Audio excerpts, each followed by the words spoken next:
Deep in the forests of Georgia, under the cover of pitch-black darkness, a makeshift copper coil steams. The air is heavy, dense, saturated with the sharp smell of fermented corn mash, damp soil, and cheap diesel fumes from a crude blowtorch. The man beside the tank works at the absolute limit of his endurance. An experienced moonshiner presses a dry wooden paddle against the hot metal, listening as the alcohol boils with a muffled rumble inside the scalding boiler. He knows every sound. One wrong step, one unnoticed pressure spike, and the copper still will tear open like a high-explosive shell, scalding everything around it with deadly boiling liquid. But the thick, toxic vapor is only half the threat. From behind the bushes comes the dry, distinct snap of a broken branch. A second later, a flash cuts through the dark forest night, followed by the deafening roar of an automatic burst from a Thompson submachine gun. A hail of lead shreds the copper tank to pieces. Blazing alcohol soaks the dark moss, mixing with blood. This is not an operation by police or federal agents. This is the first firefight of a new, ruthless war for control of the black market. On January 16, 1920, the United States of America outlawed alcohol. The government genuinely believed it was creating a pure, moral society of sober citizens. Instead, they had just signed a multi-billion-dollar check and handed it directly to the most ruthless criminal syndicates in world history. To understand the scale of the catastrophe, you have to rewind time back a few decades and look at a country that was quite literally drowning in drunkenness. At the beginning of the 20th century, the average American worker drank 3 times as much alcohol as a citizen today. Saloons were not just bars. They were filthy, smoke-filled hubs of male leisure where entire family savings were left behind, and where prostitution, illegal gambling, and vote buying thrived. Women and children became hostages to daily domestic violence. Out of this desperate pain grew a crusade. The Women's Christian Temperance Union and the aggressive Anti-Saloon League, led by the fanatical lobbyist Wayne Wheeler, launched the most powerful political campaign in American history. They pressured senators, intimidated politicians, and convinced the nation, if you eliminate liquor, prisons will stand empty, poverty will vanish, and factory productivity will skyrocket. In January 1919, the 18th Amendment to the U.S. Constitution was ratified. It was followed by the Volstead Act, which strictly prohibited the manufacture, sale, transportation, and importation of any beverage containing more than 0.5% of alcohol. Champions of temperance celebrated victory. They believed they had broken the backbone of crime. Little did they know, they had only created the perfect breeding ground for it. At midnight on January 16, 1920, Prohibition officially went into effect. In the first few hours, the nation fell silent. Moral crusaders held symbolic funerals for bottles of whiskey, while police officials gave grand interviews about the dawning of a new era of purity and order. But the illusion of sobriety lasted only as long as it took ordinary Americans to realize one simple truth: demand hadn't vanished. Millions of people didn't stop being thirsty just because another piece of paper was signed in Washington. Just 48 hours after the law came into force, masked gunmen in Chicago robbed a freight train, stealing hundreds of thousands of dollars worth of medicinal alcohol. In New York, prescription pads began vanishing from pharmacies en masse. because the law left a tiny loophole. Whiskey was permitted for purchase with a doctor's prescription as a remedy for depression or the common cold. During the very first year, the number of suddenly sick citizens surged 100-fold. Doctors and pharmacists churned out prescriptions by the thousands, making fortunes off ordinary signatures. And along unmaintained dirt roads on the borders with Canada and Mexico, the first midnight caravans of trucks carrying bootleg whiskey were already rolling. The law had been passed, but an enforcement mechanism virtually didn't exist. For a giant nation of 50 million people, the federal government allocated just 1,500 agents, one for every hundreds of miles of border and thousands of underground establishments. When legal supplies dried up, crude chemistry took over. In the remote forests of Appalachia, in the basements of Brooklyn, and on abandoned Midwest farms, thousands of illegal distilleries roared to life. Moonshine was brewed from anything that fermented: corn, rotten fruit, potatoes, and sugar cane. Makeshift stills were assembled from whatever materials were at hand. Instead of proper copper tubing, bootleggers used car radiators soldered with toxic lead.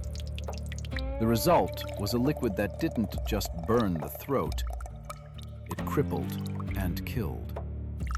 Heavy metal and methanol poisoning became widespread. Victims suffered a limb paralysis known colloquially as the Jake Walk. Tainted Jamaica ginger extract left thousands of Americans unable to walk properly. But the most horrifying part was that the government itself had a hand in this mass poisoning.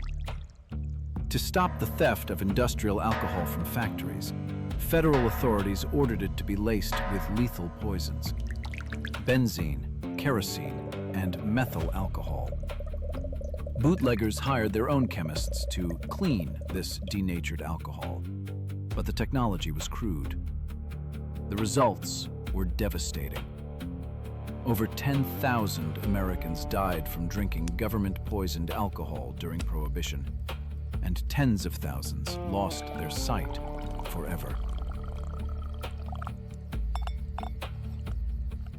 But even deadly risk and government poison could not quench the thirst of the big cities.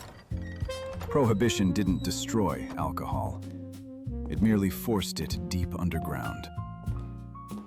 Replacing legal saloons came a phenomenon that forever changed the face of the 20s: disguised speakeasies.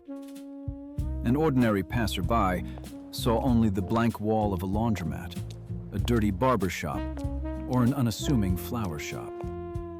But anyone who knew the password would approach a heavy oak door, knock on a concealed peephole, and softly whisper the right words. The latch clicked.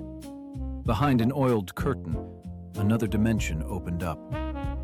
Mirrors, velvet, crystal glasses, thick tobacco smoke, and the first explosive rhythms of unbridled jazz. Everyone drank in the speakeasies, from ordinary clerks to judges, mayors, and police brass. Right here, a revolutionary era of jazz and new freedoms was born. For the first time, women stepped onto equal footing with men, bobbed their hair, wore daring dresses, and danced until dawn. Before Prohibition, roughly 15,000 official bars operated in New York. By 1927, the number of underground establishments exceeded 30,000. It was a giant, completely uncontrolled market, generating millions of dollars in cash every single day. And this entire colossal river of money was gradually taken over by men who paid no taxes and settled any dispute with short bursts from machine guns.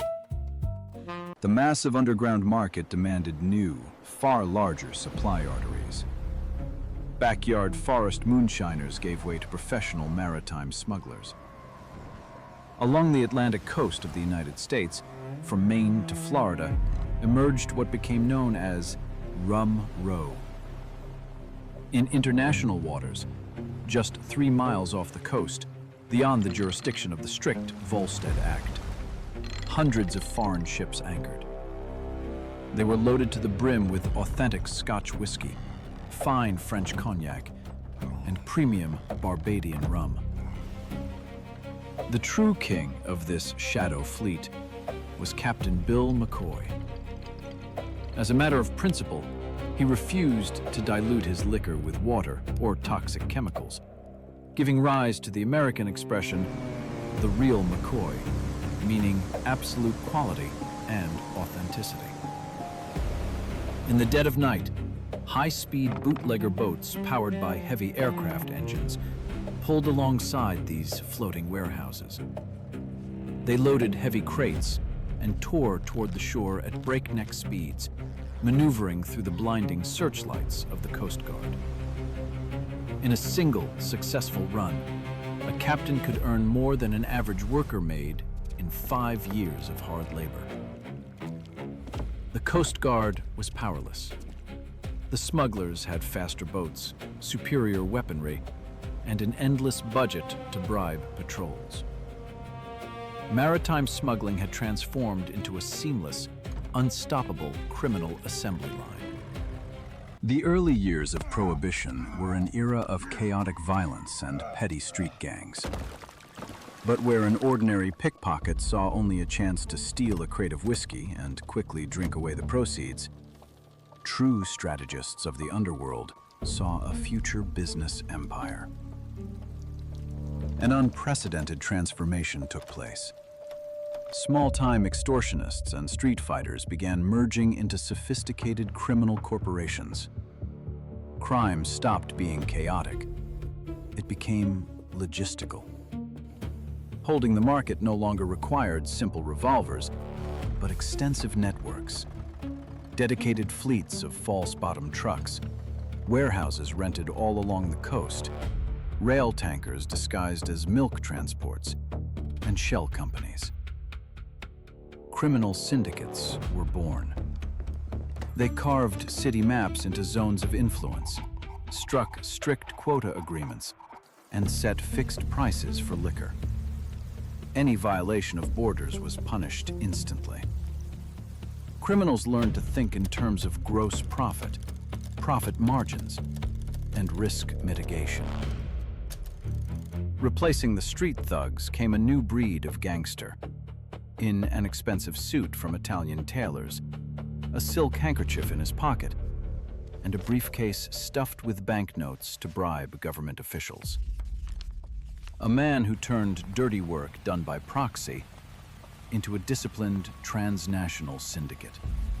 The epicenter of this new criminal era was Chicago, and its definitive face was Al Capone. Taking charge of the gang after the wounding and flight of his mentor, Johnny Torrio, the 26-year-old Capone turned bootlegging into a monopoly. He controlled thousands of speakeasies, underground breweries, gambling dens, and brothels. His syndicate generated over $100 million a year, an astronomical sum for the 1920s. But Capone's true power lay not in machine guns, but in corruption. He effectively bought the city. Chicago Mayor William Hale Thompson openly accepted campaign funding from the mob. High-ranking police officials received monthly salaries from bootleggers that dwarfed their official pay. Whenever an honest patrolman tried to intercept a truck carrying bootleg beer, he was transferred to the most remote precinct the very next day, or simply fired. Al Capone operated not like a fugitive criminal, but like a successful businessman and philanthropist. He gave newspaper interviews, attended the opera, and opened free soup kitchens for the needy during the first months of the stock market crash. "I'm just giving people what they want," he would repeat. "I'm I'm just a businessman.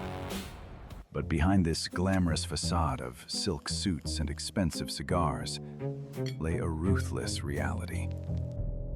The illicit alcohol market was far too lucrative to share peacefully. A violent turf war erupted across the streets of American cities where human life held no value. The ultimate weapon in this conflict became the Thompson submachine gun, the Tommy gun. Its insane rate of fire and the ability to conceal its drum magazine under a long trench coat made it the perfect instrument for gangster ambushes. Cars were fitted with armor plating and gun ports, while machine gun bursts echoed through residential neighborhoods in broad daylight.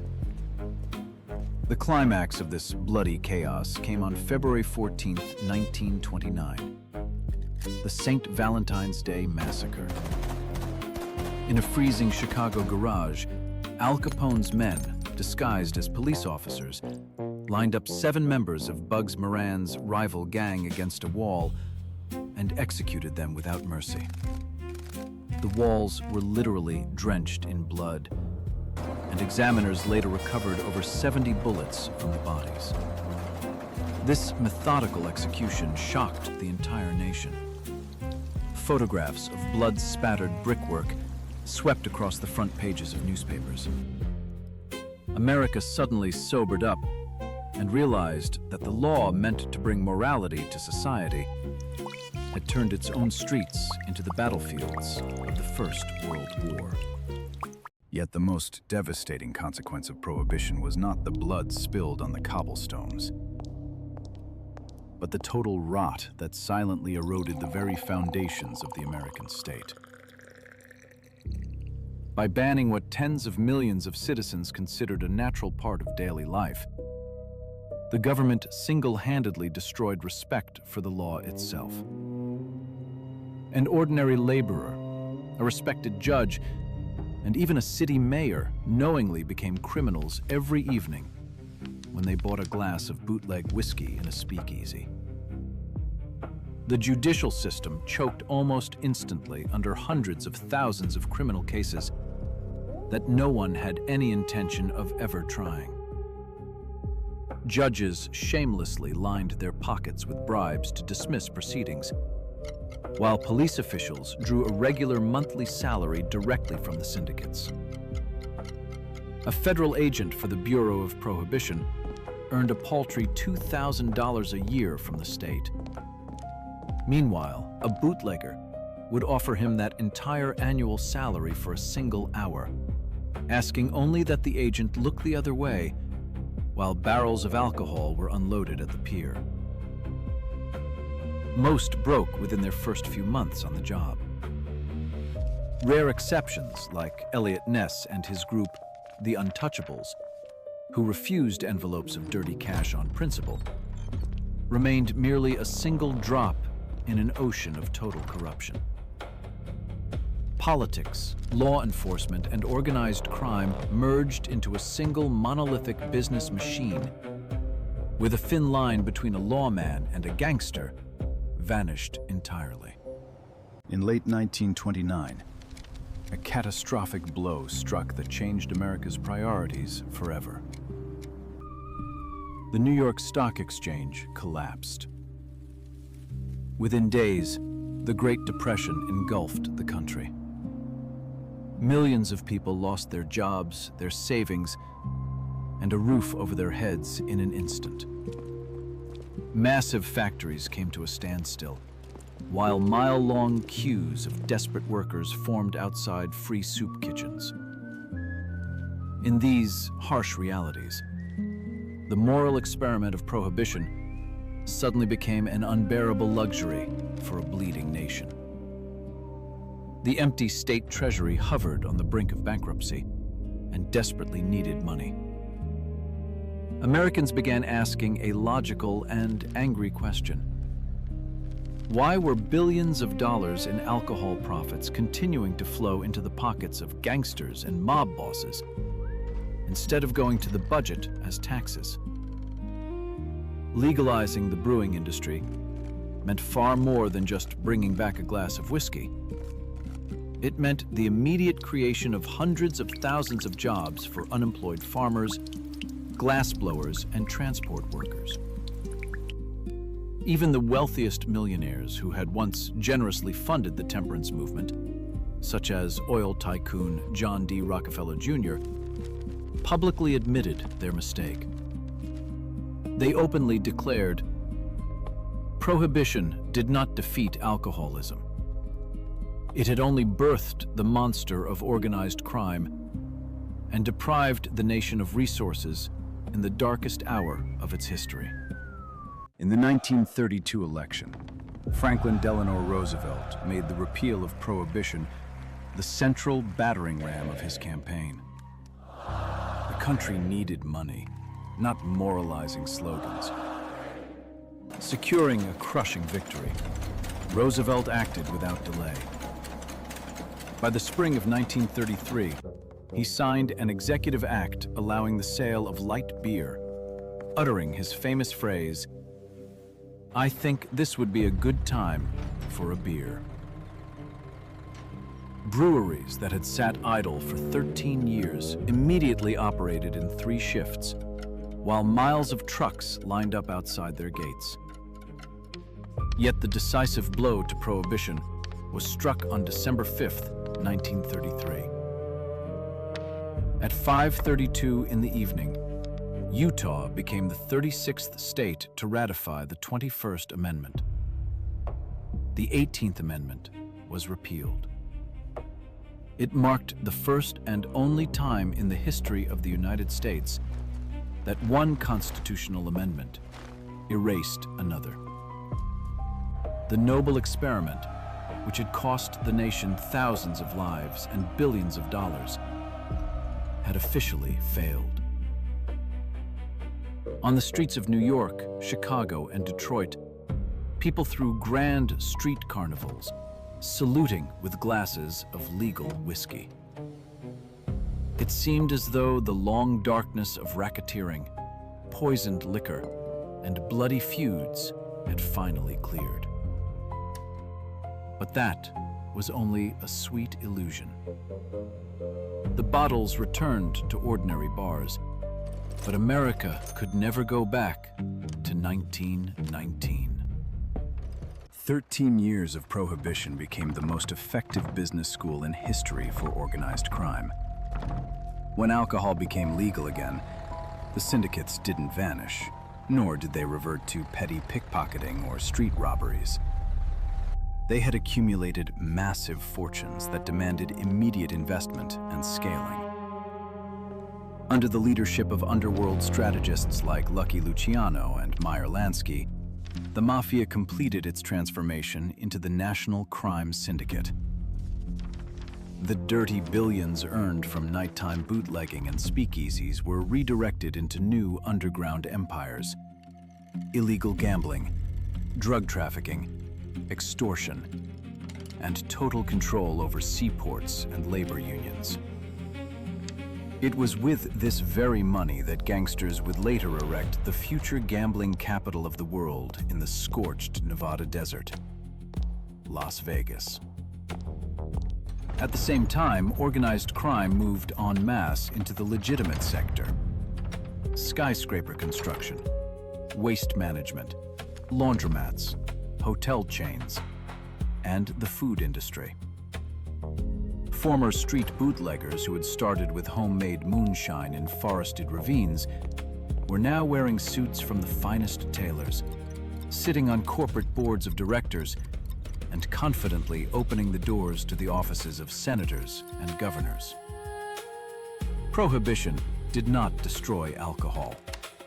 It handed organized crime capital, an ironclad structure, and power that would endure for decades to come. Today, deep in the woods of Georgia or North Carolina, you can still stumble upon the twisted, rusted copper tanks of abandoned moonshine stills. They slowly sink into the moss, silent witnesses to an era when the night air of these ravines smelled of sour corn mash, damp earth, and diesel fumes.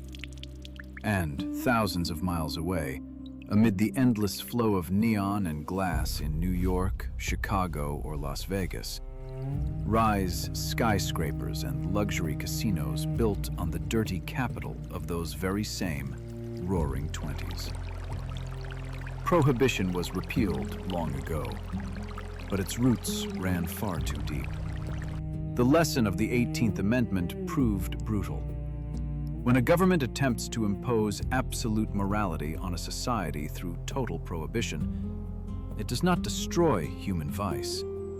It merely tears it out from the light of the law and hands it into the keeping of those who recognize no moral boundaries. A noble goal, enforced through blind violence, created a criminal monster that America could not contain for decades.